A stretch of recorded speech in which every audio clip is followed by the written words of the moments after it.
સનાતન ધર્મમાં ભગવાનના મુખ્ય 10 અવતાર માનવામાં આવે છે. પ્રથમ સતયુગમાં ભગવાને 4 અવતાર લીધા હતા. પ્રથમ અવતાર મત્સ્ય અવતાર. ભગવાને માછલીનું સ્વરૂપ ધારણ કરીને મનુરાજા અને વેદોને પ્રલય માટે બચાવ્યા હતા. બીજો અવતાર કૂર્મ અવતાર. ભગવાને કાચબાનું સ્વરૂપ ધારણ કરીને સમુદ્ર મંથનમાં પર્વતને ટેકો આપ્યો હતો. ત્રીજો અવતાર વર અવતાર.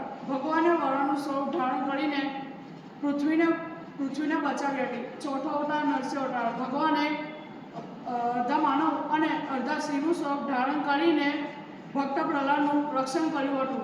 પછીના ત્રેતાયુગમાં ભગવાને 3 અવતાર લીધા. પહેલો અવતાર વામન અવતાર.